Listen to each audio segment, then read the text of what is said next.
Você já sentiu que algo dentro de você mudou, mas a igreja ao redor continuou exatamente igual? Talvez tenha sido uma manhã depois do culto, talvez uma noite de oração, e aquele sentimento ficou ali, como uma sombra suave que não se vai. É uma inquietação que não cabe em palavras fáceis, aquela angústia que permanece mesmo depois de louvar, aquele peso que persiste ao voltar para casa. Como se algo em sua alma reconhecesse que o lugar onde sempre encontrou abrigo já não corresponde mais ao que Deus está fazendo dentro de você. Muitos carregam essa sensação em silêncio. É quase física. O banco parece menor, as canções não tocam com a mesma profundidade. A comunhão perde cor. Você pode se perguntar se é só cansaço, prova de maturidade ou uma fase passageira, e ainda uma voz interna sussurra culpa. Será que estou sendo infiel? Será que falta fé ou compromisso em mim? Esses pensamentos surgem como nuvens pesadas e é natural senti-los. Nosso coração reage quando algo essencial está em mudança. Mas e se eu te dissesse que essa angústia não é sinal de fraqueza, mas um chamado de Deus? Nem toda inquietação é falta de fé. Algumas inquietações são sementes do Espírito, pequenas correias puxando nossa alma para um novo rumo. Como um marinheiro experiente que sente o vento mudar de direção antes mesmo de ver as nuvens no horizonte, assim o Espírito pode soprar no nosso íntimo para nos preparar para uma travessia. Como as águias que, ao perceber que os filhotes já são capazes, tornam o ninho desconfortável para que aprendam a voar, Deus, em sua sabedoria, pode permitir um desconforto para nos ensinar a dependermos dele de maneiras novas. Há uma linguagem silenciosa que Deus usa quando quer nos mover de lugar, e ela nem sempre vem em grandes sinais espetaculares. Vem em sussurros, em inquietações persistentes, em clarezas que insistem em surgir no meio de nossas orações. É um convite para ouvir com o coração e não apenas com os ouvidos. Quando nós abrimos espaço para essa linguagem, percebemos que Deus não está nos expulsando, mas redirecionando. Ele não quebra laços por capricho, ele remodela caminhos para cumprir promessas maiores. Entendo que a ideia de mudar de igreja provoca medo. Não é simplesmente trocar uma rotina por outra, é uma decisão que toca no íntimo da nossa identidade cristã. Mudar de igreja não é como trocar de roupa num guarda-roupa onde tudo é descartável. É muitas vezes uma decisão sagrada, repleta de oração, lágrimas e discernimento. É um processo que envolve despedidas, confrontos com a própria história e reverências ao que foi bom.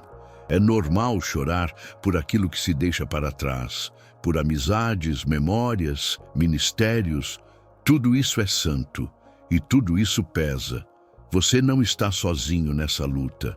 Milhares de irmãos e irmãs têm sentido nos últimos tempos uma inquietação parecida, de jovens adultos que não se encontram mais. Há pais que veem a fé dos filhos estagnar, de líderes que percebem que Deus os chama para perspectivas novas. Essa experiência é mais comum do que parece e não é motivo de vergonha. Pelo contrário, é sinal de que Deus continua ativo, trabalhando, movendo corações. Quero te convidar agora a fazer um gesto simples, mas significativo. Escreva nos comentários a frase "Paz em Cristo" e a cidade de onde está assistindo a este vídeo. Deixe esse pequeno sinal de que você está aberto ao que Deus quer falar hoje. Não é apenas uma formalidade, é um ato de fé comunitária. Ao declarar paz em Cristo, você afirma que, mesmo no desconforto, confia no Senhor que guia e sustenta. Ao escrever sua cidade, você nos ajuda a orar especificamente por seu contexto, por sua família, por sua congregação. Ao final deste vídeo, você terá clareza sobre os 7 sinais que Deus envia quando quer que você mude de congregação.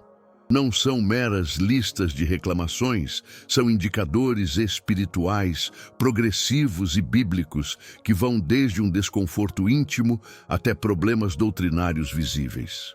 Vou caminhar com você por cada sinal, explicando como reconhecê-los, como discerni-los e o que fazer depois de reconhecê-los, sempre com a palavra como guia e com amor pastoral como horizonte. Por agora, respire fundo. Permita que seu corpo acompanhe o chamado da alma. Feche os olhos por um instante, se puder, e abra seu coração como quem abre uma janela num dia de vento. Deixe o ar circular, sem medo. O que você vai ouvir pode ser exatamente o que sua alma precisava.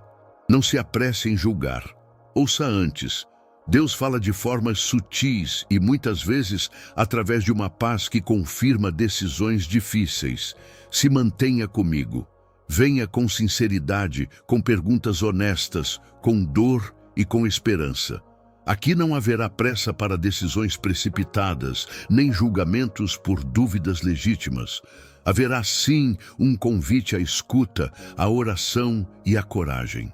Porque se algo em você mudou, isso pode ser o começo de uma nova estação de vida com Cristo. E Ele, que é bom pastor, não nos abandona no caminho. Lembre-se das histórias que a Bíblia nos conta sobre pessoas que precisaram levantar acampamento e seguir um rumo novo. Abraão recebeu a ordem de deixar a terra de sua parentela, deixar o conhecido e marchar para um destino que Deus lhe mostraria. Ruth, pela fidelidade ao sogro e ao Deus de Israel, teve de escolher um novo povo e uma nova casa, e essa escolha transformou seu destino. Paulo, em suas viagens missionárias, foi frequentemente redirecionado, às vezes por visão, outras vezes por portas que se fechavam, até que o plano de Deus se cumprisse em cada lugar. Essas narrativas não são meras histórias de deslocamento físico. São lições sobre a natureza do movimento espiritual. Deus é um Deus de estações, de mudanças e de novos recomeços. Ele trabalha em ciclos, semeadura, colheita, descanso e preparação para algo novo. Isaías já proclamava essa dinâmica quando disse: "Eis que faço coisa nova, que está saindo à luz. Porventura, não o percebeis?" Isaías 43:19. Essa promessa lembra que Deus tem o hábito de fazer o inesperado em nossa jornada. Às vezes, o novo não é uma adição, mas uma retirada. Um puxar gentil do Espírito para que deixemos o que nos prende ao passado e nos abracemos o futuro promissor. Por isso, mover-se não é sinal de fragilidade. Pode ser uma resposta obediente quando percebemos que o lugar onde estamos já não reproduz a vida que Deus quer ver em nós. Mas é preciso distinguir cuidadosamente entre mudança carnal e mudança espiritual. Há quem faça da troca de igreja um hábito de insatisfação, buscando sempre o que parece melhor no momento. Programa musical mais moderno, pregação mais empolgante, pessoas que o agradem. Isso é diferente de uma direção divina. A verdadeira movimentação do Espírito não surge do capricho, da ofensa pessoal, nem da busca por entretenimento. Quando a Bíblia adverte contra o abandono precipitado da congregação, ela nos chama à fidelidade. Contudo, não há em suas páginas uma ordem para permanecer onde o Espírito claramente não está operando. Permanecer por motivos errados pode ser tão prejudicial quanto partir pelos motivos errados. Pense, por um momento, na analogia do corpo. Quando um membro está doente, todo o corpo sofre. A dor não é isolada. Às vezes, é preciso que o membro receba tratamento especializado, que seja afastado por um tempo para se restabelecer, para que o organismo como um todo volte a ter saúde plena. Da mesma forma, há momentos em que um cristão ou uma família precisa buscar um ambiente que facilite sua cura e crescimento. Não por rejeição ao corpo inteiro, mas por amor à sua própria saúde espiritual. A decisão de mudar de igreja, quando tomada com oração, conselho e consonância com a palavra, pode restaurar o equilíbrio e permitir que cada parte cumpra melhor seu propósito. Ao longo deste vídeo, vamos caminhar por 7 sinais claros e progressivos. Eles não aparecem todos de uma vez, mas se desenrolam como marcas no tempo. Começam no lugar mais íntimo do seu espírito e, com o passar dos dias, afetam suas emoções, suas orações, seus relacionamentos e, finalmente, sua capacidade de testemunhar o Evangelho. Cada sinal é um pedaço do quebra-cabeça que, quando reunido, revela a direção que Deus tem para você. Não se trata de inventar motivos. É tratar com honestidade aquilo que o Senhor tem revelado. Como pastor e irmão, falo com a autoridade da palavra e com a experiência de quem já acompanhou muitas almas nesse caminho. Não se trata de opinião pessoal, mas de princípios bíblicos e de discernimento pastoral que nasceram tanto das Escrituras quanto do convívio ministerial. Sei que existem dores, perguntas e até medos quando o tema é mudar de igreja. Por isso, minha intenção aqui não é empurrar ninguém a uma atitude precipitada, mas oferecer um mapa para reconhecer se o movimento é realmente obra do Espírito. Deus costuma falar com clareza. Às vezes, por um sussurro persistente, às vezes, por luz que abre os nossos olhos. E cabe a nós responder com humildade e coragem. Cada um dos 7 sinais é como uma peça que, isoladamente, pode parecer pequeno. Juntos, no entanto, formam uma imagem que não se pode mais ignorar. Há sinais que afetam seu íntimo antes de tampouco tocar o externo. Outros se tornam evidentes nas relações e na função da igreja. Ao reunir todas as peças, você terá mais condições de discernir se é hora de permanecer e perseverar ou se é momento de obedecer àquele impulso santo que te chama para outro lugar. Agora, convido você a um gesto simples de introspecção. Feche os olhos por um instante. Se estiver assistindo a este vídeo agora, permita-se esse minuto de silêncio. Traga à memória a última vez que esteve em sua igreja, a última pregação, o último momento de oração coletiva, a última conversa com alguém da comunidade. O que você sentiu ao sair? Paz, alívio ou uma inquietação que ficou como um nó no peito? Observe sem julgar. O que você sentiu no fundo do seu espírito pode ser o ponto de partida para aquilo que Deus quer fazer em sua vida. O primeiro sinal que vamos tratar, a partir do próximo segmento, começa exatamente aí, no lugar mais profundo do seu ser. É sutil, silencioso e muitas vezes subestimado, mas é também o mais poderoso, pois é onde Deus costuma plantar a inquietude que nos move para a obediência. Prepare seu coração. Vamos caminhar juntos, com oração e discernimento, por cada um dos sinais que podem indicar que é hora de obedecer ao chamado de Deus. Você ora, jejua, lê a palavra todas as manhãs, participa dos cultos, ajuda nas atividades, entrega seu tempo e suas lágrimas, e ainda assim há uma inquietação que não se vai. É uma sensação como um sussurro constante na alma. Algo não se encaixa. Algo dentro de você não consegue encontrar descanso naquela rotina espiritual que antes lhe sustentava. Essa inquietação não é apenas cansaço, não é um domingo ruim, é um peso interno que persiste por semanas, às vezes meses, mesmo quando você faz tudo certo. Precisamos distinguir duas coisas que, para olhos humanos, podem parecer iguais: ataque espiritual e chamado de Deus. A opressão demoníaca oprime, pesa, cansa, manda medo e desespero. O chamado de Deus incomoda de um jeito diferente. Ele cria um desconforto que estimula, que questiona, que empurra para frente. Neemias é o exemplo bíblico perfeito dessa inquietação que gera ação. Em Neemias 1:4 lemos que, ao saber dos muros de Jerusalém em ruína, chorou e jejuou, e orou diante do Deus dos céus. Sua alma não encontrou repouso, e essa inquietação cresceu na oração, até que em Neemias 2:2, diante do rei, ele não pôde mais esconder sua tristeza e pediu permissão para ir reconstruir. A inquietação virou coragem, a oração virou movimento. Quando Deus quer nos mover, Ele frequentemente planta uma semente de desconforto. Essa semente cresce silenciosa, como raiz que procura água, até nos obrigar a agir. A analogia da águia é útil aqui. A mãe águia torna o ninho desconfortável para que os filhotes tenham coragem de alçar voo. Não é crueldade, é preparação para a vida. Do mesmo modo, o desconforto que você sente pode ser o ninho que ficou incômodo, porque Deus quer que você voe para um novo campo de serviço, crescimento e colheita.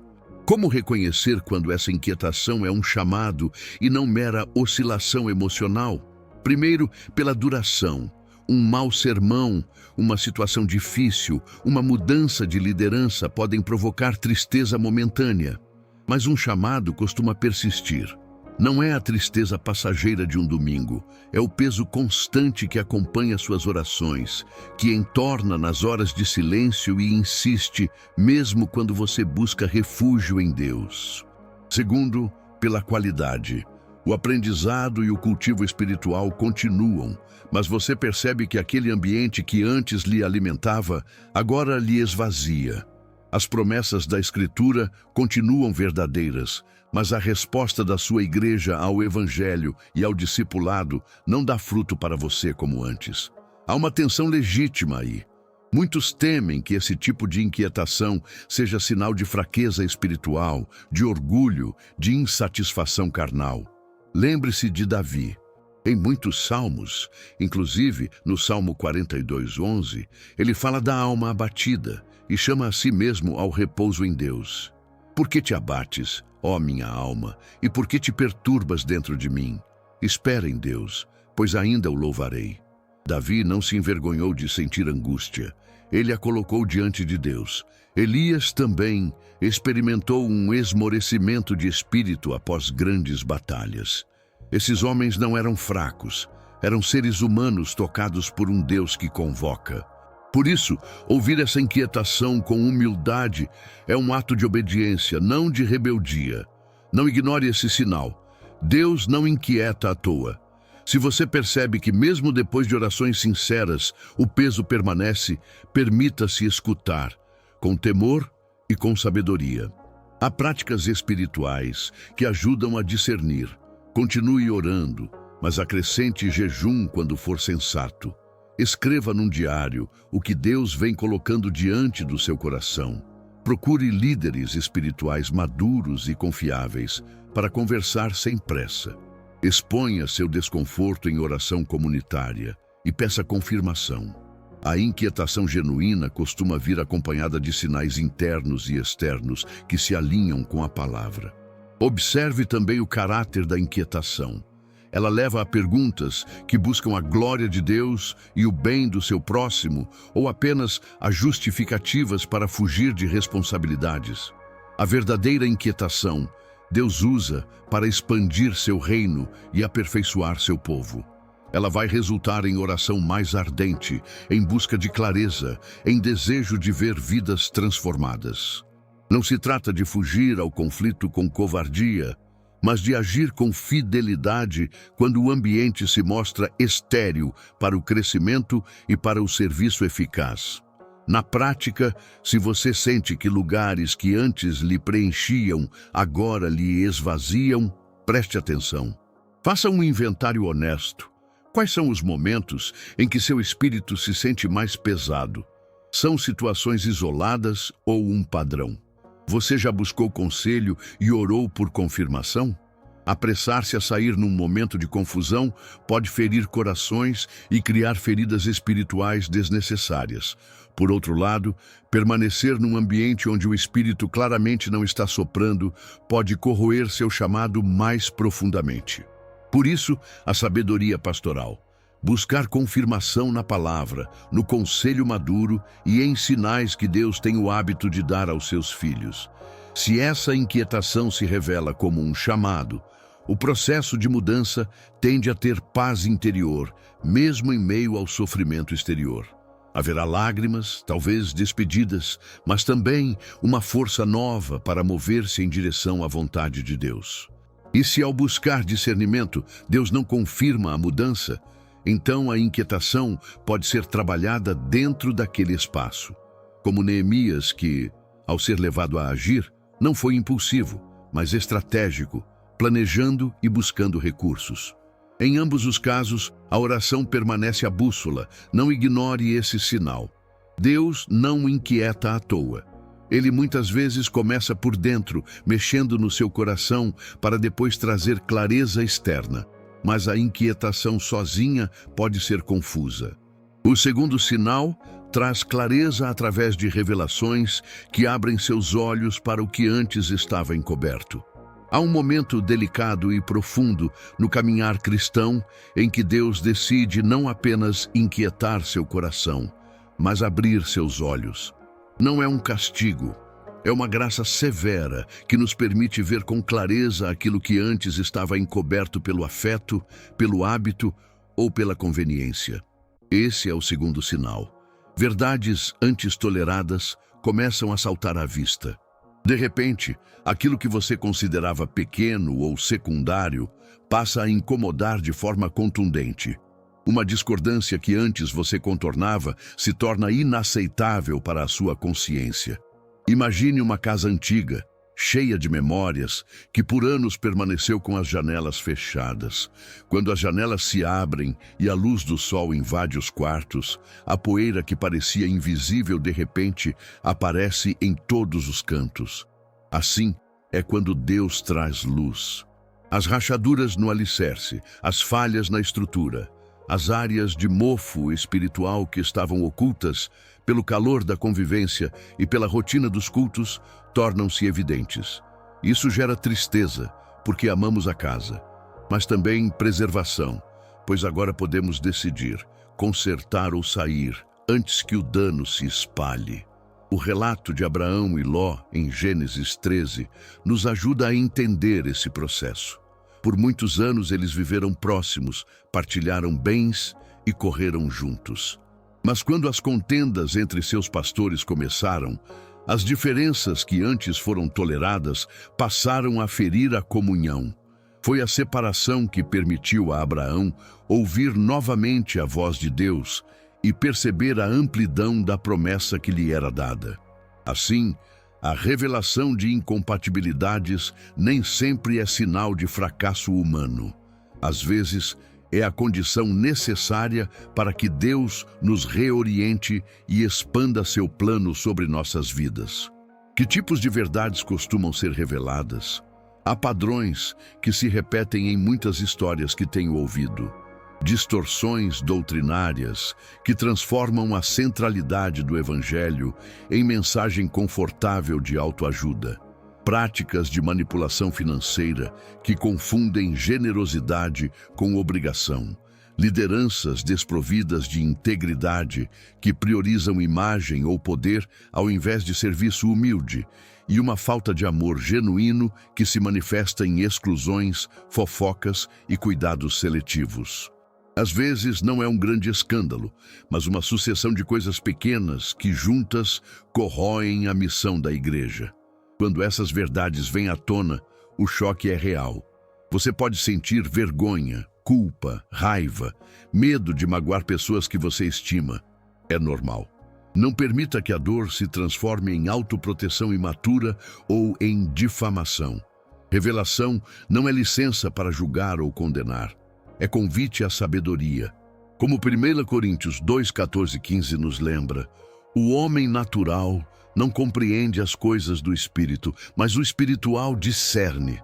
Essa sensibilidade é dada para proteger e não para destruir. Então, qual é a postura bíblica diante dessa luz que queima as sombras? Primeiro, acolha a dor com humildade. Não negue o que viu apenas para poupar o próprio conforto. Chore pelo que se perdeu e agradeça pela verdade revelada. Segundo, verifique com a palavra. Compare aquilo que é pregado e praticado com a Escritura. A Bíblia deve ser o critério último. Terceiro, busque conselho de líderes maduros e fora da sua bolha imediata. Pastores, conselheiros espirituais, irmãos de outras igrejas que sejam reconhecidos pela integridade. Eles podem te ajudar a discernir entre percepções pessoais e problemas estruturais reais. Quarto, pratique a confrontação com mansidão, quando apropriado. Se você percebe uma falha que pode ser corrigida e você tem abertura para isso, fale com humildade, expondo fatos e buscando reconciliação. Não é denúncia feita para ferir, é diálogo para a cura. Em muitos casos, pequenas correções salvam a comunidade. Mas esteja preparado também para a possibilidade de resistência. Nem toda liderança aceita correção. Nem toda cultura institucional tem maturidade para se arrepender. Nesses momentos, a revelação serve para preservar sua fé e seu testemunho. Quinto, observe o padrão e o fruto. Um incidente pode ser isolado. Um costume repetido ao longo do tempo revela caráter.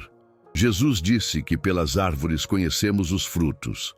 Se o impacto é contínuo, ensino que afasta pessoas da cruz, práticas que exploram, ambiente que sufoca confissão e amor, então a luz que Deus trouxe pode ser um sinal para uma mudança necessária de endereço espiritual. Permita-me repetir, porque é uma verdade que precisa ecoar no seu coração. Não ignore esse sinal. Deus revela para redirecionar. Não é curiosidade fútil, é misericórdia que te livra de permanecer onde há risco à sua alma e ao seu ministério. Se você ajustar o olhar e tomar passos sábios, oração, confirmação bíblica, aconselhamento, a revelação servirá como ponto de virada para um novo ciclo de maturidade. Ao mesmo tempo, não se veja como juiz final. Achar falhas não te dá a prerrogativa de destruir reputações. Se optar por sair, faça-o com graça, com testemunho. Se optar por ficar e lutar, faça-o com espírito de serviço e humildade. De qualquer forma, deixe que a luz cure suas motivações. Busque a glória de Deus, a edificação do corpo e o bem das pessoas envolvidas. A revelação pode trazer medo. E agora? Como proceder com famílias, relacionamentos, ministérios que estão enraizados naquela comunidade? Aqui entra a sabedoria pastoral. Coloque amor por cima da pressa, prudência acima da emoção. Documente fatos, ore, peça confirmação. E se sentir chamado a sair, faça com paciência, comunicando com clareza e procurando não cortar laços de maneira que prejudiquem vidas. Não ignore esse sinal. Deus revela para redirecionar. E se você permitir que essa luz o conduza com humildade, não com censura, ela será a mão que o conduz para um lugar onde sua fé possa crescer, onde o Evangelho seja claro e onde o corpo de Cristo exerça amor e disciplina em equilíbrio. Com o coração inquieto e os olhos abertos, o próximo sinal atingirá sua vida de oração. E será ali que Deus, muitas vezes, confirma o caminho que já começou a mostrar. Você já tentou orar naquela igreja e sentiu como se as palavras fossem pedras engasgando na garganta? Esse é o terceiro sinal. As orações ficam áridas, a adoração perde cor, o tempo devocional no próprio espaço que antes era confortável parece vazio. Você abre a boca e as frases saem mecânicas.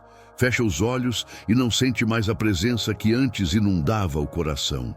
Não é apenas um domingo ruim, é um clima persistente, uma sede que não se sacia mesmo quando você se dispõe a buscar mais.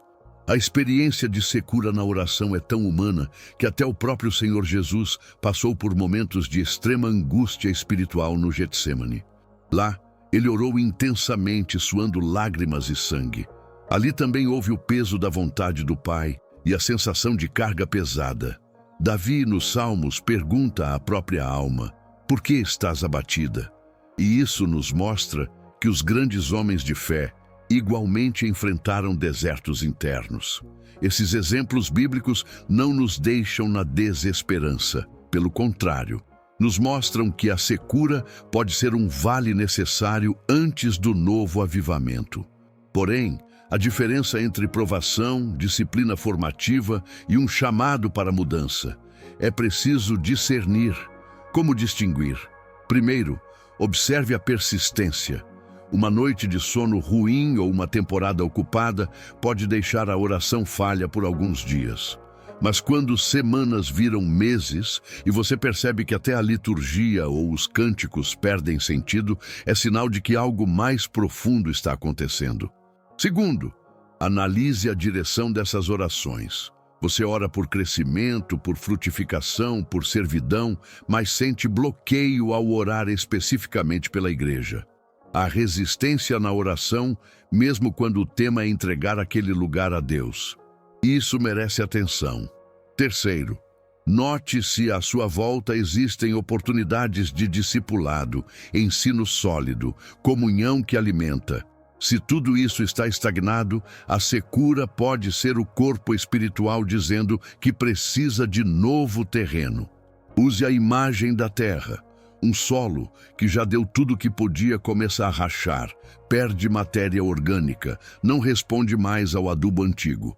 Você pode regar, adubar, orar com fervor, mas a semente que antes brotava não nasce mais naquele leito.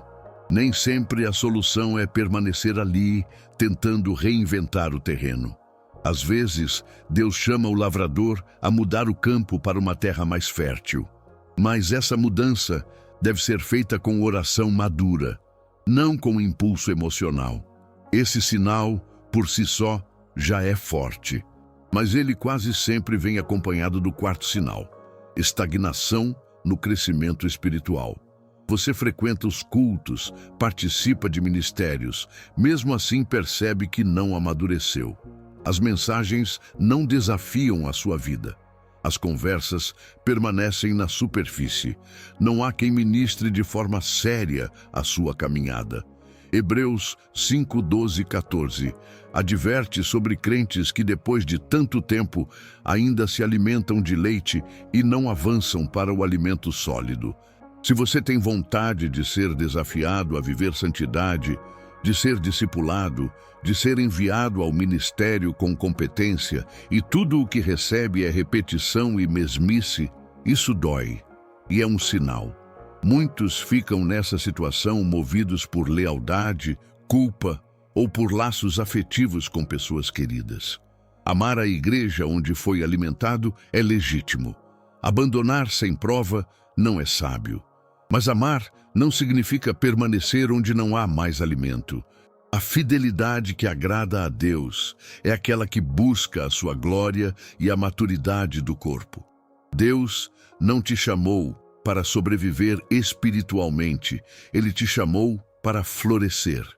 Quando o ambiente não te provoca desafio bíblico, responsabilidade espiritual e oportunidade de servir com crescimento, há risco de você estagnar emocional e espiritualmente. E isso afeta não só a sua fé, mas o testemunho para quem te observa. Como agir diante desses sinais? Primeiramente, não se culpe. Valide a dor. É doloroso perceber que um lugar que você tanto amou já não o alimenta. Em segundo lugar, traga isso à oração com humildade e paciência.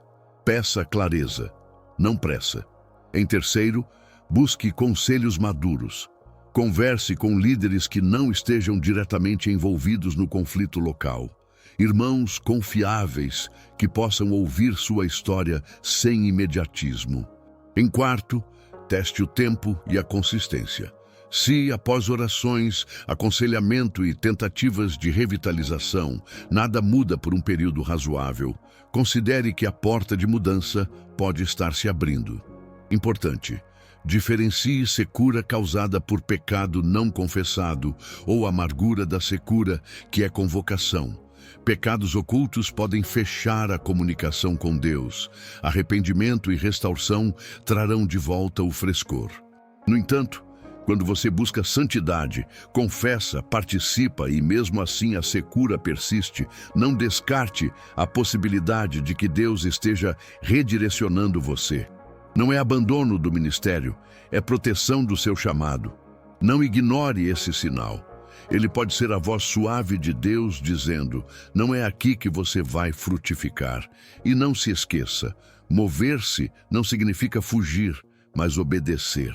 Ao considerar mudança, faça-a com maturidade. Ore, converse, confirme pela palavra, busque conselho de líderes maduros. Uma saída precipitada por mágoa só troca um problema por outro.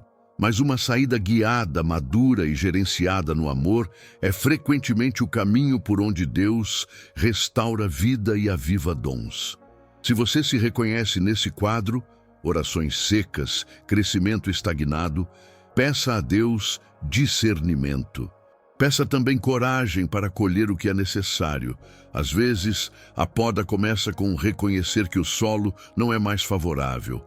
E lembre-se, Deus quer que você cresça. Ele deseja que você ande de fé em fé, de glória em glória, alimentado por ensino sólido, comunhão verdadeira e oportunidades de serviço que produzam fruto. Se essas coisas estão ausentes onde você está, considere com oração e sabedoria abrir o coração para o novo. Do interior para o exterior, o quinto e sexto sinais se manifestam nas relações. Seguir adiante exige coragem, e uma das dores mais sutis e persistentes que o espírito pode apontar é a perda de segurança num lugar que um dia foi casa. Segurança dentro da igreja não é apenas sobre portas trancadas ou câmeras, é sobre sentir-se cuidado espiritualmente, emocionalmente e relacionalmente. É saber que quando você vacila, existe um ambiente onde a confissão não vira espetáculo, onde a fraqueza é abraçada com oração e onde a liderança age como o bom pastor que protege o rebanho, não o expõe ao lobo. Quando essa sensação se desfaz, algo essencial começa a ruir. Como reconhecer que a segurança se foi? Preste atenção aos pequenos sinais que corroem a confiança. Talvez o pastor comente publicamente detalhes íntimos sob o pretexto de exemplificar, deixando você envergonhado ou retraído. Talvez líderes usem informações pessoais para manipular decisões ou para pressionar membros a permanecerem, apelando ao medo em vez do amor. Pode haver uma cultura de fofoca disfarçada de conselho, onde segredos vazam e pessoas se tornam moeda de troca em disputas internas. A manipulação emocional é um sinal gravíssimo. Sermões que culpabilizam em excesso, imposições de gratidão a líderes que, na prática, controlam a vida dos outros, ou ameaças veladas sobre bênçãos e retiradas de favor. Tudo isso corrói a paz que Deus deseja para o seu povo. Quando você começa a medir palavras antes de falar, quando pensa duas vezes antes de se abrir com alguém, por medo de que a conversa vire assunto público, quando evita grupos e reuniões porque o ambiente parece minar ao invés de sustentar, há motivo para preocupação. Segurança não é uniformidade ou censura, é liberdade para ser vulnerável, para dizer estou cansado e ser abraçado em oração, não exposto. Se esse abraço foi substituído por julgamento ou exploit, você está diante de um sintoma sério.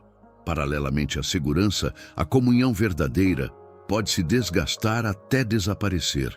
Você pode assistir às reuniões, participar das programações e ainda assim sentir-se profundamente só. Estar entre muitas pessoas e sentir-se isolado é uma das experiências mais angustiantes, porque a presença física não cura a fome de intimidade cristã. Comunhão saudável implica partilha de vidas, oração conjunta, discipulado mútuo, lágrimas divididas e alegrias compartilhadas. Quando as relações se tornam superficiais, saudações rápidas, conversas sobre o tempo e quase nada que adentre o coração, o corpo de Cristo perde sua função vital. Olhe para a prática, tentou oferecer ajuda, serviu em ministérios, investiu tempo em alguém e não recebeu reciprocidade. Buscou um grupo de oração e percebeu que as pessoas não se importavam de verdade com suas lutas. Tentou ser transparente e foi rechaçado ou ignorado. Esses sinais não são necessariamente culpa sua. Podem indicar que aquele ambiente não está cultivando um clima de pertença. Como a planta que precisa de um solo específico para criar raízes, nossa alma precisa do solo espiritual certo para enraizar a fé. Em solo árido, as raízes se retraem e a planta murcha. A instrução bíblica é clara sobre a natureza interdependente do corpo de Cristo.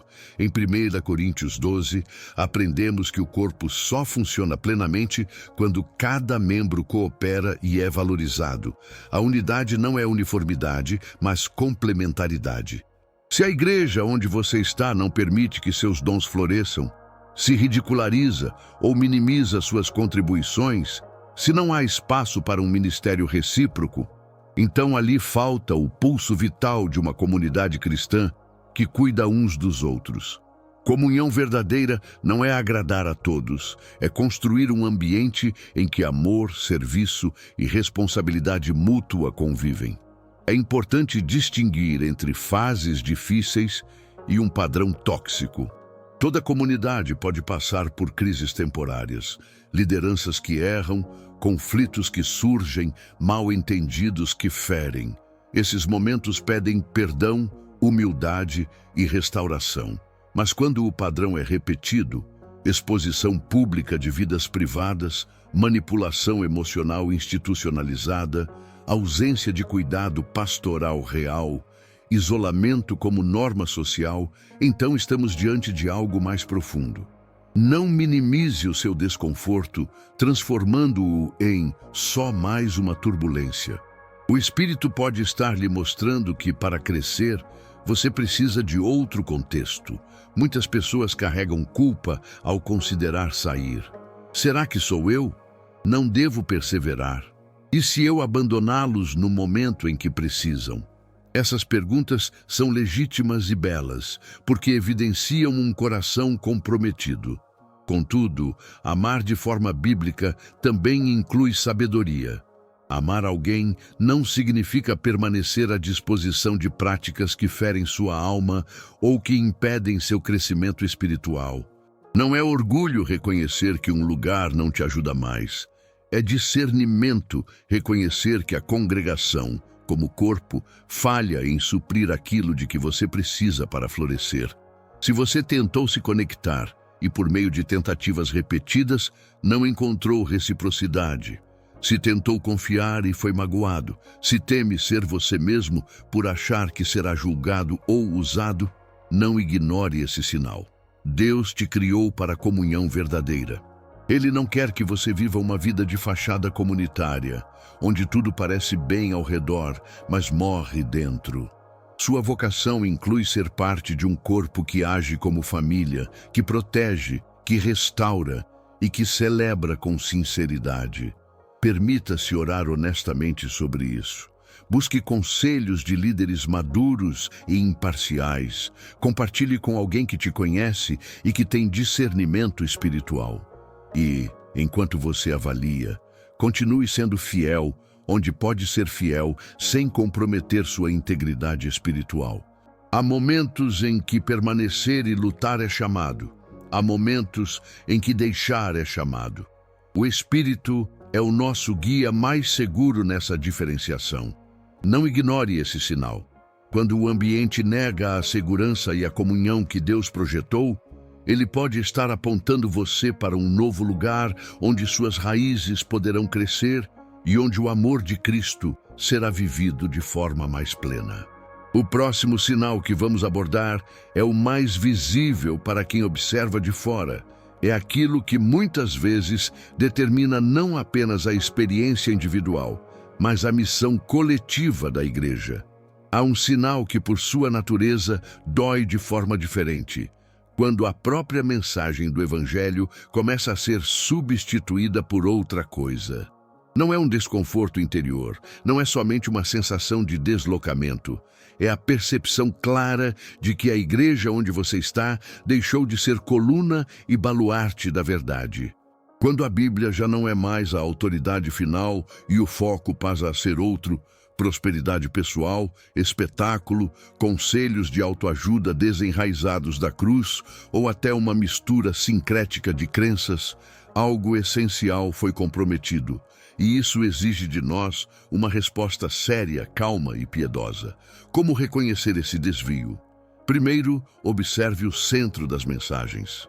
O pregador proclama claramente o pecado e a graça, O evangelho pregado é o de Cristo crucificado e ressuscitado, que chama ao arrependimento e à fé? Ou as mensagens se transformaram em mantras de autoaperfeiçoamento, promessas de riqueza fácil, ou em slogans que evitam a confrontação necessária com a verdade? Segundo, perceba se há negação ou relativização de doutrinas essenciais. Pecado, substituição da obra de Cristo, necessidade de regeneração pelo Espírito Santo. Terceiro, cuide para identificar sinais de antropocentrismo. Tudo gira em torno de como a igreja pode te servir, e não de como ela pode ser instrumento para levar outros a Cristo. Gálatas 1:8 nos alerta com severidade. Mesmo que um anjo anuncie outro evangelho, seja anátema. Não é um exagero, é a proteção da alma do povo de Deus. Quando o evangelho é diluído, vidas estão em jogo. Não estamos falando de preferências litúrgicas ou de estilos musicais. Estamos falando da diferença entre vida eterna e morte espiritual. É por isso que este sinal é gravíssimo. Não se trata apenas de desconforto pessoal, mas de responsabilidade diante de almas que podem ser perdidas por ouvir uma mensagem que não salva. Aí surge uma consequência prática e dolorosa. Você não consegue mais convidar pessoas para aquele ambiente. Imagine que você tem um amigo descrente, alguém em busca de sentido, e você sente orgulho de levá-lo para a igreja porque sabe que lá ele encontrará Jesus. Agora imagine que, ao olhar para as programações, para as mensagens e para a cultura ali, você hesita. Sente vergonha ou medo do que será apresentado. Esse é um termômetro poderoso. Pergunte-se: eu levaria um doente a esse hospital? Eu levaria alguém faminto para esse lugar e teria certeza de que encontraria pão espiritual? Se a resposta for não, há um problema real. A analogia do hospital é útil porque clarifica o que está em jogo. Um hospital existe para curar, com profissionais qualificados, práticas éticas, recursos que atendem ao doente. Levar alguém a um hospital sem médicos competentes seria crueldade. Da mesma forma, levar alguém a uma igreja que já não prega o evangelho verdadeiro é expô-lo a um engano espiritual. Isso não é espírito crítico destrutivo, é amor pastoral.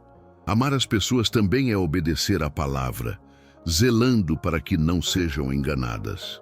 Mas como agir se você reconhecer esse sinal? Há passos concretos e espirituais que você pode adotar sem agir precipitadamente. Primeiro, ore e peça discernimento. Peça a Deus que confirme o que seu espírito tem mostrado. Segundo, converse com líderes maduros fora daquele contexto, pastores, irmãos de confiança, e peça conselho sábio. Terceiro, documente com cuidado. O que mudou nas mensagens? Em quais áreas a doutrina foi relativizada? Quais práticas se tornaram problemáticas? Quarto, tente dialogar com a liderança, se for seguro e possível, com humildade e respeito, buscando corrigir antes de partir. Em muitas situações, a correção é necessária. Em outras, a resistência à correção evidenciará que a mudança é estrutural. É importante também distinguir compromisso com pessoas e compromisso com doutrina. Você pode amar as pessoas da igreja profundamente, amigos, irmãos com quem celebrou, famílias, e ainda assim perceber que permanecer ali faria mal à sua fé e seria prejudicial para quem você poderia alcançar. Amor não equivale à permanência cega. Há momentos em que amar o rebanho exige coragem para sair e buscar um lugar onde a sã doutrina é preservada e proclamada com fidelidade. Lembre-se de 1 Timóteo 3,15. A igreja é coluna e baluarte da verdade. Se a instituição deixou de cumprir esse papel, isso não é uma falha menor, é uma distorção da sua identidade. Não ignore esse sinal. Onde não há evangelho verdadeiro, não há igreja verdadeira. Essa frase não é um estandarte para justificar divisões, mas um princípio para proteger a missão que Cristo confiou à sua igreja. Proclamar a verdade que liberta, instruir na justiça e formar discípulos. A gravidade desse sinal pode gerar culpa, medo ou paralisação, sentimentos compreensíveis. Mas Deus não nos chama à imobilidade. Ele nos dá sabedoria para discernir quando permanecer lutando por reforma e quando sair para preservar nossa consciência e nossa vocação de ganhar outros para Cristo. Saída responsável não é fuga, é responsabilidade missionária. Se você optar por sair, faça-o com amor, mantendo portas abertas para diálogo onde houver humildade e arrependimento, e sem difamar ou ferir desnecessariamente. Por fim, repito com ternura pastoral: se você reconhece que a igreja onde está desviou-se da sã doutrina ou que não pode mais levar pessoas ali, não ignore esse sinal. Procure a Deus, busque conselho maduro, haja com coragem e amor. Sua fidelidade ao Evangelho e seu zelo por almas são parte do chamado que Deus depositou no seu coração. Assim, ainda que a decisão seja dolorosa, ela pode ser o caminho pelo qual Deus preserva sua fé e permite que você continue a ser instrumento de vida para outros. Agora que você identificou este sinal, respire, ore e prepare o coração para os próximos passos que Deus apresentar. Você ouviu até aqui, caminhou por cada sinal, sentiu o peso das palavras e permitiu que elas tocassem o seu íntimo.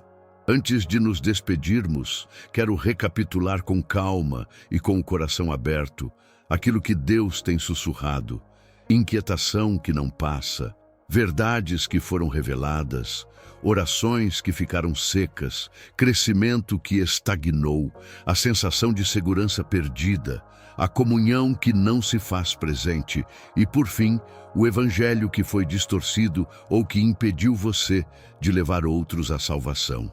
Essas 7 marcas não são apenas sintomas isolados. Elas formam um mapa espiritual. Lidas em conjunto, tornam visível o caminho que o Espírito pode estar desenhando para a sua vida. Pense nelas como uma sequência de sinais ao longo de uma estrada. Alguns são suaves, outros são sinais de pare.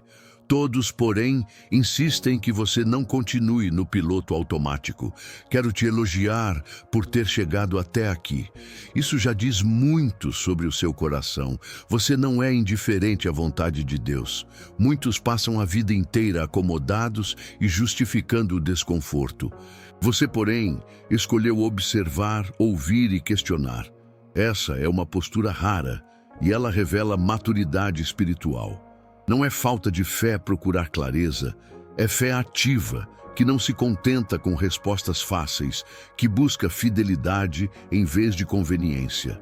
Se você sentiu um aperto ao longo desta mensagem, saiba que esse aperto pode ser exatamente o molde que Deus usa para nos fazer crescer. Mudar de igreja não precisa ser um escândalo nem um ato de covardia. Muitas vezes é um sinal de coragem e de fidelidade ao chamado de Deus. Abrir mão de um lugar que foi lar, que tem memórias e rostos, exige desprendimento e responsabilidade. Lembre-se, Abraão saiu de Ur sem saber aonde ia. Ele saiu porque Deus falou. A saída dele foi um movimento de obediência que o posicionou na história da redenção. Assim como Abraão, quando Deus nos chama para sair, Ele não nos deixa vagando sem direção. Ele lidera, sustenta e abre portas. Agora, antes de agir, alguns critérios práticos e espirituais são essenciais para que a mudança seja legítima e não apenas reativa. Primeiro, ore profundamente. Não é uma oração de 5 minutos antes do almoço, é uma espera em silêncio diante do Senhor, pedindo clareza e confirmação. A oração é a bússola do cristão. Segundo, busque conselho de líderes maduros e piedosos, pessoas que conhecem você, conhecem as Escrituras e não têm interesse em alimentar sua insegurança.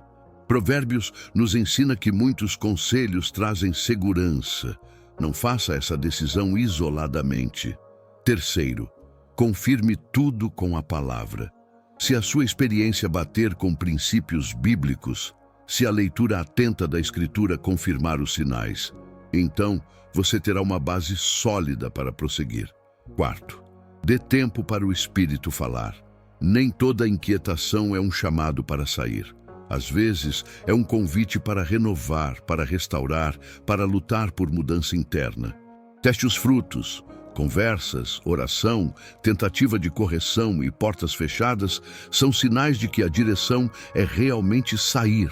Também é necessário reconhecer aquilo contra o qual Deus adverte: não tome decisões carnais. Não sair por ofensa pessoal, por uma música que não agrada, por um calor maior no auditório ou por detalhes de logística. O inimigo usa pequenas desavenças para nos afastar do corpo de Cristo. Se a sua motivação for ego, comodidade, busca por status ou conforto teatral, pare e reavalie. Mudar por motivos levianos é trocar um problema por outro e pode ferir seu testemunho e ferir irmãos. Faça uma autoavaliação honesta. Quais são minhas motivações? O que o meu orgulho pode estar escondendo? Pergunte a Deus por sinceridade. Ao mesmo tempo, não transforme Hebreus 10:25 num escudo para permanecer onde o Espírito já não habita. O texto nos adverte: não deixemos de congregar-nos, como é costume de alguns, antes admoestemo-nos uns aos outros. E isso é uma verdade preciosa.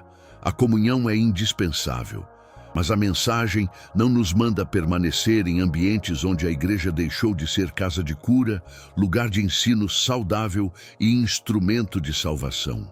O equilíbrio está em não abandonar a ideia de igreja local, mas buscar a igreja onde Deus quer lhe plantar. O chamado é por fidelidade, não por permanência cega.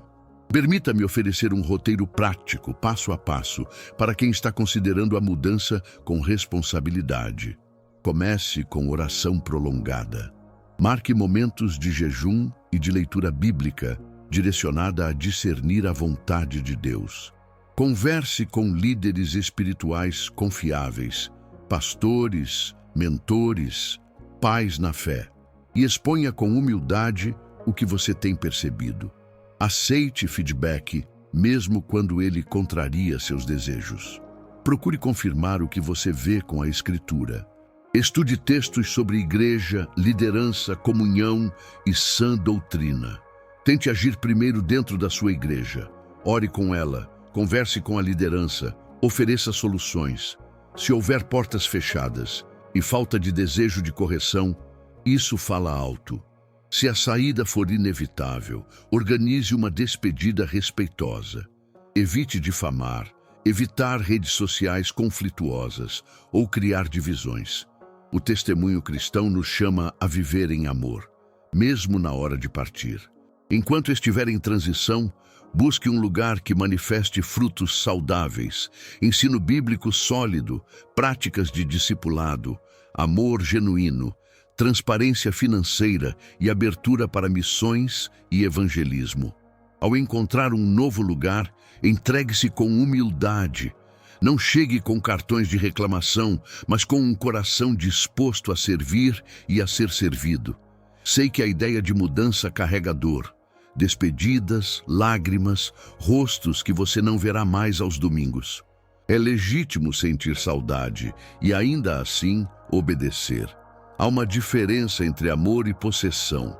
Você pode amar uma comunidade e, mesmo assim, discernir que o tempo de partida chegou. Algumas feridas só cicatrizam quando permitimos que o corpo de Cristo continue sem nós em determinado lugar e que nós floresçamos em outro.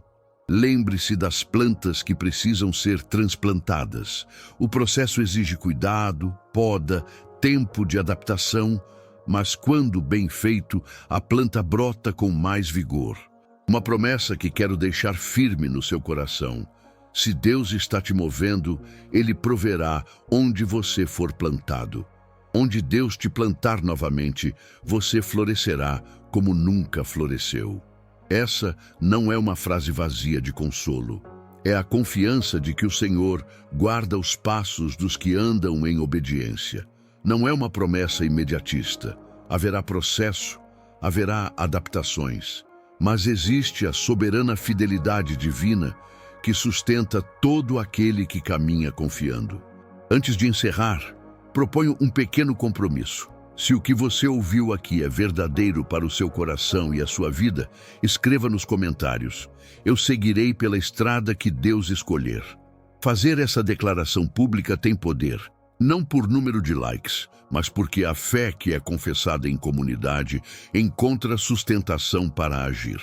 E se você ainda não é inscrito neste canal, inscreva-se agora.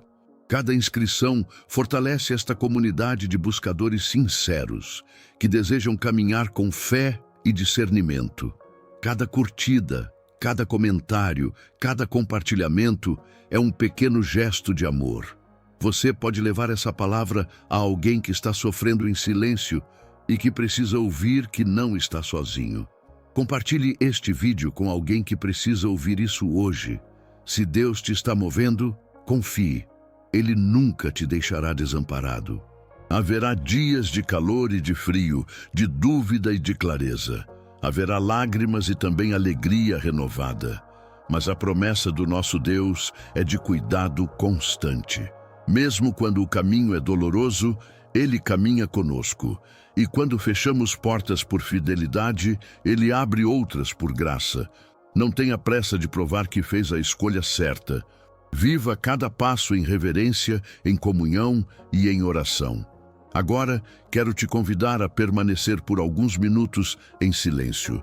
Respire profundamente, coloque as mãos sobre o coração e deixe o Espírito Santo fazer o que só Ele pode: confirmar, consolar, convencer.